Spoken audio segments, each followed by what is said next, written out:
आज हम लोग SSC GD previous year math को सॉल्व करने वाले हैं। आज हम लोग 11 फरवरी 2019 में जो थर्ड शिफ्ट में क्वेश्चन पूछा गया था उसको सॉल्व करने वाले हैं। तो चलिए देर ना करते हुए क्वेश्चन को सॉल्व किया जाए और सारे क्वेश्चन को हम लोग शॉर्ट ट्रिक से सॉल्व करेंगे। इसमें दिया गया x/y 6:5 है तथा z/y 9:25 है। तो x और z का रेशियो पूछा गया है। तो देखिए इसमें जो दो बार रिपीट होता है ना उसको बीच में लिखते हैं। तो यहाँ पे y है, यहाँ पे भी y है, तो y दो बार रिपीट हुआ है तो y को पहले लिख दीजिए। ठीक है, ऐसे समझिए जो दो बार रिपीट होगा उसको पहले लिखना है। उसके पहले क्या है, y है और z है, यही है ना, x y z है। तो y को बीच में लिख दिए। क्यों बीच में लिखे, क्योंकि दो बार है, इसमें भी y है इसमें भी y है, दोनों में है। तो जो दोनों में रहेगा उसको बीच में लिखना है। तो x कितना है 6 है, y कितना है 5 है। अब y कितना है तो यहाँ पे देखेंगे y ये वाला है तो y 25 हो जाएगा, और z कितना है तो z 9 है। इतना लिखने के बाद हम लोग ऐसे करेंगे, इसको जिग जैग ट्रिक बोलते हैं। ठीक है, अब ऐसे करने का मतलब क्या है, ऐसे करने का मतलब ये है कि इससे इसको मल्टीप्लाई करेंगे, 6 इंटू 25 150 हो जाएगा, फिर 5 इंटू 25 125 हो जाएगा, फिर 5 9 जा 45। क्लियर है, ऐसे दागी का मतलब क्या है, इससे इसको मल्टीप्लाई करना है। क्लियर है। अब x/z पूछा गया है तो देखेंगे ये क्या है, ये x का वैल्यू है, ये y का वैल्यू है, ये z का वैल्यू है। क्लियर, ये x का, ये y का, ये z का। तो पूछा गया है x/z, तो x कितना है 150 है तो 150 लिख देना है, z कितना है तो 45 है तो 45 लिख देना है। अब देखिए 5 का टेबल में ये कट जाएगा, 5 का टेबल में ये 10 बार में, 5 का टेबल में 3 बार में, और ये नहीं कट रहा है तो हम लोग का आंसर क्या हो जाएगा 10:3।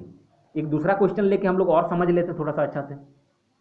मान लेते हैं a/b 2:3 रहता और b/c, या फिर ऐसे समझिए c/b 4:5 रहता, और क्वेश्चन बोलता हम लोग को a/c का वैल्यू निकालने, ये रेशियो क्या होगा। तो इसको हम लोग कैसे सॉल्व करते हैं, तो देखिए इसमें दोनों क्या है, b दो बार है, b दो बार है तो b को बीच में लिखना है, फिर a और इधर c। तो a और b कितना है तो देखिए a 2 है तो a की जगह पे 2 लिखेंगे, फिर b कितना है तो 3 है। ए बी वाला में देख लिए ए बी का कितना है 2:3, फिर बी और सी, तो बी कितना है 5 है। ठीक है, इधर बी है तो बी कितना है 5 है तो 5 लिखेंगे, और सी कितना है 4 है। अब इसमें जिग जैग लगाएंगे तो इससे इसको मल्टीप्लाई करेंगे, ये दागी का मतलब इससे इसको मल्टीप्लाई, तो 2 5 जा 10, 3 5 जा 15, इस दागी का मतलब इससे इसको मल्टीप्लाई 3 5 जा, फिर इससे मल्टीप्लाई 3 4 जा 12। तो हमको निकालना क्या है ए और सी। तो ए कितना है, a/c फाइंड करना है, ए हम लोग का 10 है और सी कितना है 12 है। तो 10:12 ये कटेगा तो काट लेंगे, 2 का टेबल में 5 बार में, 2 का टेबल में ये 6 बार में। क्लियर है। तो इसी टाइप का एक क्वेश्चन हम दे रहे हैं, ये आप लोग बनाइएगा और आंसर कमेंट करिएगा। तो मान लेते हैं a/b दे दिए हैं 3:4 और दे दिए हैं c/b 4:5 दिए हैं। तो आप लोगों को निकालना है a/c का वैल्यू रेशियो में, a/c क्या होगा ये आप लोग निकालिएगा और आंसर जरूर कमेंट करिएगा। अब आगे क्वेश्चन हम लोग सॉल्व करते हैं। क्वेश्चन नंबर 52 देखिए, इसमें कुछ संख्या दिया गया और इसका औसत दिया गया है, तो x का मान पूछा गया है, मतलब ये औसत से रिलेटेड है। तो औसत बराबर क्या होता है हम लोग को पता रहना चाहिए, औसत को इंग्लिश में एवरेज बोलते हैं। तो औसत बराबर होता है, ये फॉर्मूला है, औसत बराबर सभी संख्याओं का योगफल, सभी संख्याओं का योगफल, योगफल मतलब ऐड, बटा कुल संख्या, कुल संख्या, कुल संख्या मतलब कितना संख्या है वो, तो सभी संख्या का योगफल मतलब ये सबको क्या करना पड़ेगा, हमको योग करना पड़ेगा, ये सब संख्या है। तो कितना है 35, फिर 39, 41, 46, 27 और x है, यही है, सबको योगफल कर दिए, ऐड कर दिए, बाय करेंगे कुल संख्या, तो बटा में कुल संख्या कितना, तो ये वो है 1 2 3 4 5 6। ठीक है, कुल संख्या मतलब क्या, कितना है उसको काउंट करना है और लिखना है। तो नंबर ऑफ संख्या, नंबर बोलिए, ठीक है, कितना नंबर है टोटल, 1 2 3 4 5 6 को हो रहा है तो 6 लिखना है, और इसका औसत दिया है 38, तो औसत की जगह पे क्या लिखेंगे 38।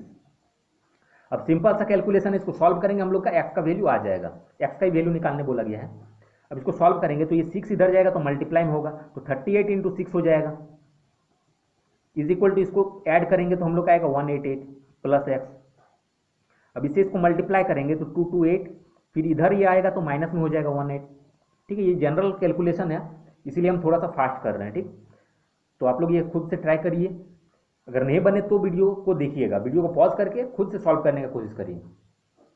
अब इसे इसको माइनस करेंगे तो हम लोग का आएगा 40 इज इक्वल टू एक्स, तो एक्स ही ना निकालना था तो एक्स का वैल्यू 40 आ जाएगा। अब आगे क्वेश्चन सॉल्व करते हैं।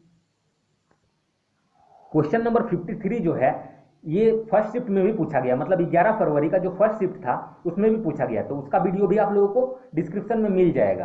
क्लियर है? डिस्क्रिप्शन में मैंने नहीं दिया है, अगर मेरा प्लेलिस्ट चेक करिएगा तो उसमें आपको सारा वीडियो मिल जाएगा। क्लियर है? तो प्लेलिस्ट जरूर चेक करिए। तो देखिए इसको सॉल्व कैसे करेंगे। इसमें दिया गया कुछ वर्ष दिया गया, y1 y2 y3, ये सब क्या है? वर्ष है, और देश के आयात निर्यात का अनुपात है। ये सब क्या है? आयात निर्यात का अनुपात है। तो यहाँ पे तो रेशियो में दिया नहीं है, तो हम लोग को कैसे समझ में आएगा? ये पॉइंट अगर हटाएंगे, 0.80 है, पॉइंट अगर हटाएंगे तो नीचे में 100 आएगा। देखिए 0.80 है, पॉइंट को हटाएंगे नीचे 100। ये आयात है, ये निर्यात है। अब ये भी समझना दिक्कत है कि कौन वाला आयात कौन निर्यात, तो इसमें कोई दिक्कत वाला बात नहीं है। डायरेक्ट क्वेश्चन में जो दिया रहेगा पहले, वो पहले वाला होगा। तो आयात है पहले, तो पहले वाला आयात, फिर निर्यात है तो नीचे वाला निर्यात। क्लियर है? तो ये y1 का था, तो y1 का तो पूछा नहीं है, y5 का पूछा है, तो इसको लेके नहीं बनाना है। हम लोग y5 को सॉल्व करते हैं। तो y5 के लिए आयात इतना है, तो निर्यात क्या होगा? तो y5 के लिए आयात का रेशियो क्या दिया गया है देख लेते हैं। तो ये 0.95 है, मतलब 0.95 जो दिया गया है, पॉइंट को हटाएंगे तो 100 होगा। ये क्या होगा? आयात होगा। ये हो जाएगा निर्यात। पहले आयात है इसीलिए पहले वाला आयात, निर्यात है उसके बाद निर्यात। तो आयात दिया गया है y5 के लिए, आयात 76,000, तो आयात की रेशियो क्या है? 95 है। ठीक है, रेशियो में 95 है और दिया गया है वैल्यू में 76,000, तो 95 इज इक्वल टू 76,000। तो निर्यात निकालने बोला गया है, तो निर्यात कितना है? 100 है, तो 100 इज इक्वल टू फाइंड कर लेना है। तो 76,000 ये डिवाइड में आ जाएगा हम लोग का, और ये मल्टीप्लाई में, ये वाला मल्टीप्लाई में। अब इसको कैलकुलेट जब हम लोग करेंगे तो आएगा हम लोग का 80,000। आप लोग खुद कैलकुलेट करिएगा, अगर हम कैलकुलेट करने लग जाए तो वीडियो थोड़ा सा बड़ा हो जाएगा, इसीलिए कैलकुलेट आप लोग खुद से करिएगा। इसको कैलकुलेट करेंगे तो 80,000 आएगा। अब आगे क्वेश्चन हम लोग सॉल्व करेंगे। क्वेश्चन नंबर 54 देखिए, इसमें दिया गया पीयूष 8 किलोमीटर प्रति घंटा की गति से दौड़ रहा है। इसका स्पीड कितना है? 8 किलोमीटर प्रति घंटा है। वह प्रत्येक तीसरे किलोमीटर के अंत में आराम करने के लिए 5 मिनट रुकता है। तो इसको समझिए, प्रत्येक तीसरे किलोमीटर मतलब हर 3 किलोमीटर वो चल रहा है तो 5 मिनट रुक रहा है। तो मान लेते हैं पहले 3 किलोमीटर चला, फिर 5 मिनट रुका, ऐसे कर करके वो रुक रहा है। फिर नेक्स्ट 3 किलोमीटर जो चलेगा फिर 5 मिनट रुकेगा, फिर नेक्स्ट 3 किलोमीटर चलेगा तो फिर 5 मिनट रुकेगा। मतलब जितना बार वो 3 किलोमीटर चलते जाएगा 5 मिनट वो रुकते जाएगा। ये क्वेश्चन कह रहा है। तो यहां दिया गया है 56 किलोमीटर की दूरी तय करने के लिए पीयूष को कितना समय लगेगा। तो टोटल डिस्टेंस दिया गया है 56 किलोमीटर, तो इसको कितना टाइम लगेगा, तो हम लोग टाइम इजीली कैलकुलेट कर सकते हैं। क्लियर है? देखिए अगर वो रुकता नहीं तो कितना टाइम लगता है हम लोग निकाल सकते हैं। ये तो रुक के गया है, तो रुका नहीं तो कितना टाइम लगेगा वो हम लोग इजीली कैसे निकाल सकते हैं। तो डिस्टेंस बाय स्पीड हो जाता है, time is equal to distance by speed. तो डिस्टेंस कितना है? 56 है, टाइम की स्पीड कितना है? 8 है, तो 8 7 जा 56, तो 7 घंटा उसको लगता अगर वो रुकता नहीं। लेकिन वो क्या कर रहा है? हर 3 मिनट में, हर 3 किलोमीटर चलने के बाद 5 मिनट रुक रहा है। ठीक है, हर 3 किलोमीटर चलने के बाद 5 मिनट रुक रहा है। तो वो 56 किलोमीटर चला है, तो कितना बार रुका है वो हम लोग निकाल सकते हैं। क्योंकि 3 किलोमीटर चल रहा है तो 5 मिनट के लिए रुक रहा है, मतलब क्या? एक बार रुक रहा है। तो 3 किलोमीटर में एक बार रुक रहा है, फिर 6 किलोमीटर होगा तो 2 बार रुकेगा, फिर 9 किलोमीटर होगा तो 3 बार रुकेगा। इस तरीके से वो रुकते जाएगा। अच्छे से समझिए फिगर से। मान लेते हैं टोटल डिस्टेंस 56 ना होके 9 किलोमीटर रहता। क्लियर है? तो वो हर 3 किलोमीटर में रुकता। तो यहां से यहां तक मान लेते हैं 3 किलोमीटर है, तो यहाँ 3 किलोमीटर चला, यहाँ पे एक बार रुक गया, फिर अगला 3 किलोमीटर चला यहां से यहां तक, फिर रुक गया एक बार, फिर अगला 3 किलोमीटर चला, फिर यहां तक रुक गया। तो 9 किलोमीटर अगर रहता तो कितना बार रुकता? तो 3 बार रुकता। 9 किलोमीटर अगर रहता तो कितना बार रुक रहा है? 1 बार, 2 बार, 3 बार। अगर पूछेंगे कितना टाइम रुक रहा है तो 5 मिनट यहाँ पे रुका। एक बार जब रुक रहा है तो 5 मिनट ले रहा है वो रेस्ट, तो 5 मिनट, 10 मिनट और 15 मिनट। ठीक है, तो 15 मिनट हो जा रहा है। तो इसी तरीके से हम लोग 56 किलोमीटर का कैलकुलेट कर लेंगे। तो क्या करेंगे, इसको अगर डायरेक्टली हम लोग को निकालना रहता तो 9 किलोमीटर है, 3 किलोमीटर में एक बार रुक रहा है, तो 3 से डिवाइड कर देंगे तो 3 बार हो रहा है डायरेक्टली, 1 2 3।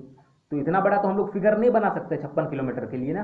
तो इसको हम लोग क्या करेंगे, 56 को 3 से डिवाइड कर देंगे। अब क्यों डिवाइड करेंगे, इसलिए हम इतना समझाएं।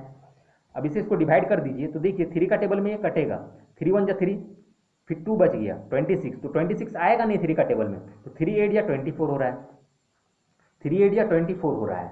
अब बचेगा कितना, 2 बचेगा, तो 2 किलोमीटर बच रहा है। लेकिन ये सोचने वाला बात है, अब वो रुकेगा थोड़े ना, अब वो 2 किलोमीटर बचा है, 3 किलोमीटर में वो रुकता है। अब जो 2 किलोमीटर बचेगा तो वो तो कवर कर लेगा डिस्टेंस को, वो रुकेगा कहाँ? क्लियर है? तो इसका मतलब ये है कि वो 56 किलोमीटर जाने में वो 18 बार रुका। यहाँ पे अगर 57 किलोमीटर रहता तो 19 बार हो जाता, इसमें कोई डाउट नहीं है। लेकिन अब 2 ही किलोमीटर बचा है तो अब वो रेस्ट नहीं करेगा। क्यों रेस्ट नहीं करेगा? क्योंकि क्वेश्चन में बोला गया है हर 3 किलोमीटर में वो रेस्ट करेगा।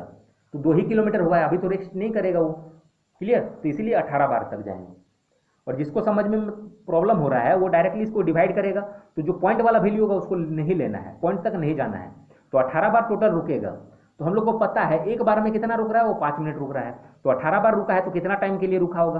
तो एक बार में अगर 5 मिनट रुक रहा है तो हम बोलते हैं अगर 2 बार में कितना, तो 5 दूने 10 मिनट रुकता। 3 बार में कितना, तो 5 या 15 मिनट रुकता।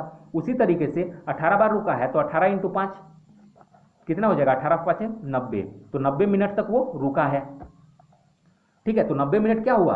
रुका है, तो इसका मतलब क्या? 90 मिनट उसको एक्स्ट्रा टाइम और लगेगा। तो 7 घंटा तो लगता अगर नहीं रुकता तो, लेकिन वो रुक गया तो 90 मिनट और उसको टाइम लगेगा। तो 90 मिनट मतलब क्या? इसको हम लोग और तोड़ के लिख सकते हैं, 60 मिनट तो 30 मिनट में, या फिर इसको डायरेक्टली हम लोग 1.5 आवर लिख सकते हैं। तो देखिए 7 घंटा इधर और 60 मिनट मतलब 1 घंटा, 7 घंटा और 1 घंटा 8 घंटा, और इधर 30 मिनट। तो लिख सकते हैं 8 घंटा 30 मिनट उसको समय लगेगा, 8 घंटा 30 मिनट।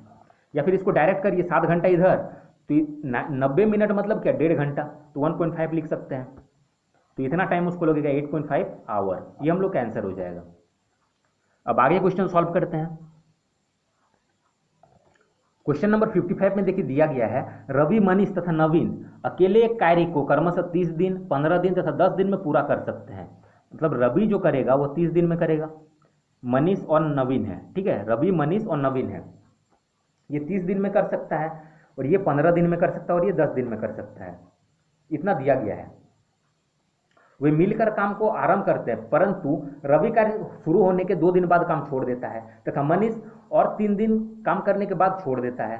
तो नवीन शेष कार्य को कितने दिन में पूरा करेगा? बहुत ही इजी सा क्वेश्चन है। ऐसे क्वेश्चन को हम लोग सॉल्व करने के लिए इसका एलसीएम निकालेंगे, ये तीनों का एलसीएम निकालेंगे। तो 30, 15 और 10 का जब एलसीएम निकालेंगे तो आएगा 30। और ये 30 क्या है? ये सब काम कर रहा है ना, तो ये 30 जो है ये कुल काम हम लोग मान सकते हैं, कुल काम इसको मान लीजिए, टोटल इतना काम है। अब देखिए कैसे सॉल्व करेंगे। तो 30 से फिर इसको डिवाइड करिए, 30 को इससे डिवाइड करेंगे तो 1 होगा, 31 जा 30, फिर 15 से इसको डिवाइड करेंगे तो 15 2 जा 30। अब 10 से इसको डिवाइड करेंगे तो 10 3 जा 30, इतना होगा। ये सब क्या आया? ये भी काम आया, ये सब जो है ये काम आया, एक एक दिन का काम आया। मतलब ये जो है एक दिन में 1 को काम करेगा, ये एक दिन में 2 को काम करेगा, और नवीन जो है एक दिन में 3 को काम करेगा। इतना क्लियर है? अब क्वेश्चन बोल रहा है वे मिलकर काम आरंभ करते हैं, मतलब तीनों काम स्टार्ट कर रहा है, परंतु रवि काम शुरू होने के 2 दिन बाद काम छोड़ देता है। तो तीनों ने काम तो स्टार्ट किया है, कुछ दिन तो काम किया है, तीनों मिलकर के काम किया है। उसके 2 दिन बाद क्या हो रहा है? रवि छोड़ रहा है, 2 दिन बाद ये छोड़ दे रहा है। तो 2 दिन तक हमें कितना काम किया है ये लोग निकाल सकते हैं। तो अभी जस्ट हम बताएं कि ये सब क्या है? एक एक दिन का काम है। ठीक है, तो एक दिन में अगर तीनों मिल करके काम करेगा तो कितना करेगा? 3 2 5 1 6। एक दिन में अगर 6 कर रहा है तो 2 दिन बाद ना गया है रवि, तो 2 दिन में काम कितना कर लिया है? ये तीनों 2 दिन में कितना काम कर लिया है निकाल लेंगे। तो 3 2 5 1 6, एक दिन में 6 काम कर रहा है, एक दिन में 6 काम, तो 2 दिन में कितना? 12 काम कर रहा है। तो 2 दिन में ये लोग 12 काम किया, उसके बाद क्या हुआ? रवि छोड़ दिया। तो रवि अगर छोड़ देगा तो बचेगा कौन? बचेगा मनीष और नवीन। अब क्या बोल रहा है? तथा मनीष और 3 दिन के बाद काम छोड़ देता है। और 3 दिन का मतलब क्या है? ये और 3 दिन काम कर रहा है। 3 दिन में ये लोग दोनों मिलकर के कितना काम किया वो देख लेते हैं। उसके बाद ये छोड़ देगा मनीष, तो दोनों मिलकर 3 दिन में कितना काम करेगा? तो एक दिन में कितना कर रहा है? तो 2 और 3 5 काम कर रहा है एक दिन में, तो 2 दिन में कितना हो जाएगा? 10, 3 दिन में 15 हो जाएगा। तो 3 दिन में ये लोग 15 काम किया। उसके बाद क्या किया? मनीष काम छोड़ दिया, तो कौन काम करेगा? बचा हुआ काम नवीन करेगा। ठीक है, तो वही पूछा गया है, नवीन शेष कार्य को कितने दिन में करेगा?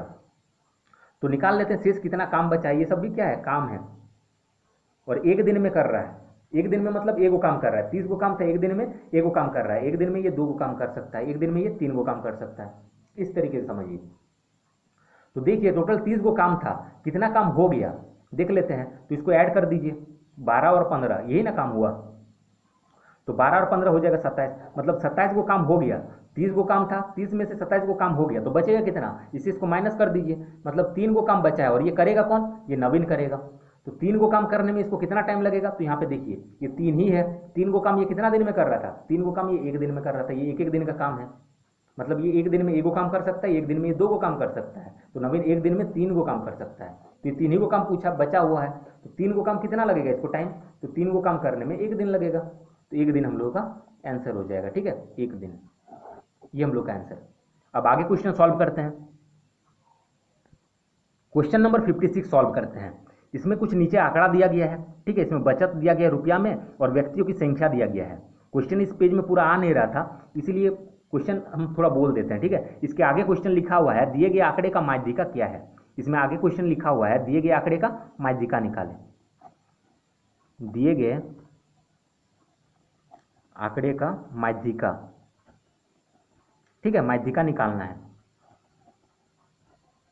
तो बहुत ही इजी क्वेश्चन है, ठीक है, हम लोग देख के आंसर निकाल सकते हैं, देखिए कैसे निकालेंगे। तो माध्यिका बोला गया है, तो हम लोग क्या करेंगे, ये जो व्यक्तियों की संख्या इसको ऐड कर लीजिए, पहले टोटल कितना व्यक्ति है, तो 1 और 3 कितना हो जाएगा 4 और 4 8, 8 और 2 10, 10 11 12 और 2 14 को हो रहा है, तो टोटल कितना है 14 है। इसको क्या करना है 2 से डिवाइड करना है, इतना ही माइंड में रखना है, जितना भी आए इसको 2 से डिवाइड कर दीजिए, तो 2 7 जा 14, 7 आया। अब हम लोग का आंसर वो होगा जो 7 से ज़्यादा हो। 7 से ज़्यादा कहने का मतलब क्या है, अभी हम लोग थोड़ा सा कैलकुलेशन करेंगे। 7 आया हम लोग का, अब देखिए इससे इसको ऐड करते हुए जाएंगे, तो 1 है, 1 को 3 से ऐड करिए, तो 1 और 3 4, 4 हुआ, फिर 4 को 4 से ऐड करिए, तो 4 और 4 8, फिर 8 जो हुआ 8 और 2 10, ठीक है, यहाँ पे 10 हो गया, यहाँ पे 7 ही चाहिए था, फिर से समझिए, ठीक है, 7 से ज़्यादा जहाँ पे होगा वही हम लोग का आंसर। तो 1 और 3 को ऐड करेंगे हम लोग कितना होगा 4 हो जाएगा, 1 और 3 को ऐड करेंगे हम लोग का 4 हो जाएगा, फिर 4 हुआ, 4 को फिर इससे ऐड करिए, तो 4 और 4 8 हो जाएगा। तो देखिए 8 यहाँ पे हो रहा है, तो 8 क्या हो रहा है ज़्यादा हो गया, ठीक है, 1 और 3 4, अभी ज़्यादा नहीं हुआ है, जब तक ज़्यादा नहीं होगा हम लोग को रुकना नहीं है, ठीक है, ज़्यादा जहाँ पे होगा वहाँ पे रुक जाना है। तो 1 और 3 4 हो रहा है, लेकिन हम लोग का 7 था यहाँ पे, तो ये तो होगा नहीं। अब 1 और 3 4 हुआ, फिर 4 और 4 8 हो रहा है, क्लियर, 1 और 3 4 हुआ था, फिर उसी 4 को इससे ऐड करिए, तो 4 और 4 8 हो रहा है, तो यहाँ पे क्या हो रहा है 7 से ज़्यादा हो जा रहा है, तो इसके जस्ट बगल वाला देख लीजिए, तो इसके बगल में क्या है 20 है, तो हम लोग का आंसर क्या हो जाएगा 20 हो जाएगा, ठीक है। इसको समझने के लिए और एक क्वेश्चन हम बता देते हैं ताकि आप लोगों का क्वेश्चन क्लियर हो जाए।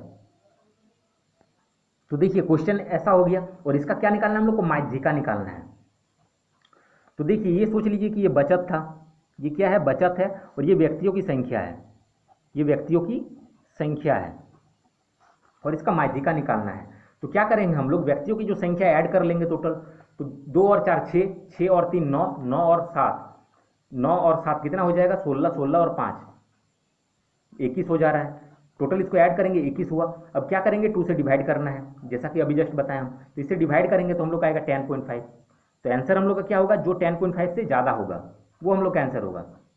अब ज़्यादा कैसे देखना है, तो इसको ऐड करते जाएंगे, तो 2 और 4 कितना हो गया 6 हो गया, फिर 6 को इससे ऐड करिए, 6 और 3 9 हो गया, अभी भी देखिए ज़्यादा नहीं हुआ है, जब ज़्यादा होगा तब रुकना है। 2 और 4 6 हो गया, फिर 6 और 3 9, फिर 9 और 7, 9 और 7 16 हो रहा है, तो देखिए इस पोर्शन में आके बढ़ रहा है, ठीक है, इस पोर्शन में आके क्या हो रहा है बढ़ रहा है, 10 से बढ़ जा रहा है, 9 और 7 16 हो जा रहा है, तो यहीं पे हम लोग का आंसर हो जाएगा। तो इसके बगल वाला देख लेना है 13, ये हम लोग का आंसर, क्लियर है। तो ऐसा एक क्वेश्चन हम दे दे रहे हैं, आप लोग बनाइएगा और उसका आंसर कमेंट जरूर करिएगा।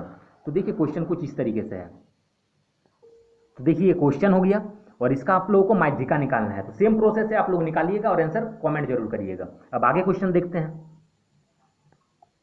क्वेश्चन नंबर 57 देखिए, इसमें दिया गया यदि मनोज इतना रुपया में इतना टॉफिया खरीदता है, तो देखिए जो दिया गया उसको लिखिए, इतना रुपया में 324 टॉफी खरीद रहे हैं, टॉफी को हम लोग टी लिख लेते हैं, और कुछ भी खरीदते हैं तो वो क्या होता है परसेंट में अगर बात करें तो कुछ भी खरीदते हैं तो वो 100% रहता है, ठीक है, तो ये हम लोग मान लेते हैं 100% है, क्लियर है। कुछ भी खरीदे हैं या फिर आपके पास जो है वो 100% भी आप खरीद के लाएं तो आपके पास ही होगा, तो ये कितना है 100%।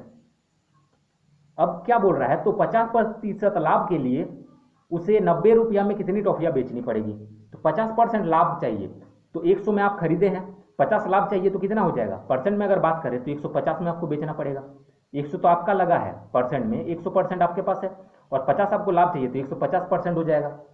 लाभ कमाने के लिए 90 रुपया में, तो रुपया की जगह पे 90 लिख दीजिए, 90 रुपया में कितनी टॉफियाँ बेचनी पड़ेगी, तो टॉफी हम लोग को पता नहीं है, तो एक्स टॉफी मान लेते हैं, एक्स टॉफी बेचनी पड़ेगी, तो यही जो एक्स का वैल्यू होगा वही आंसर हो जाएगा।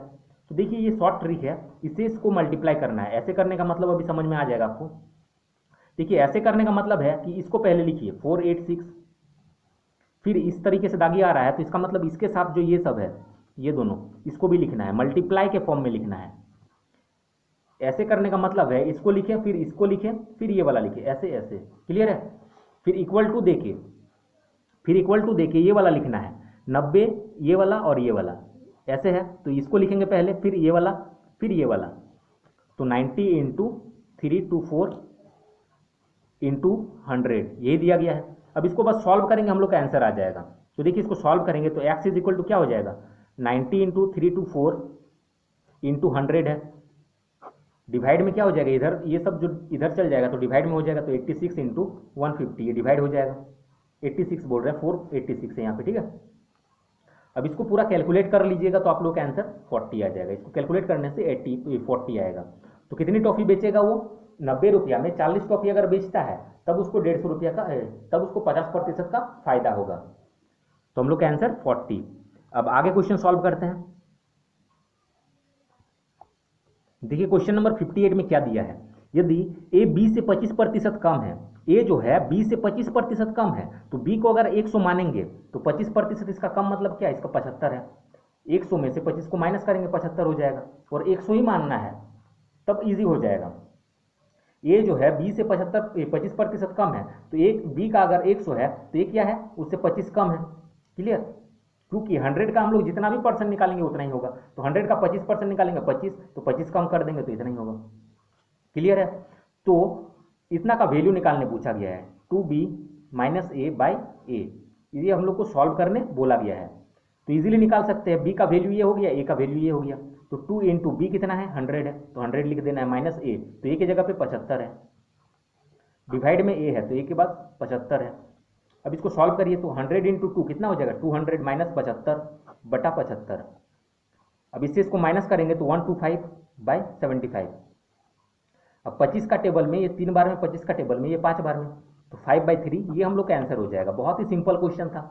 अब आगे क्वेश्चन सॉल्व करेंगे हम लोग।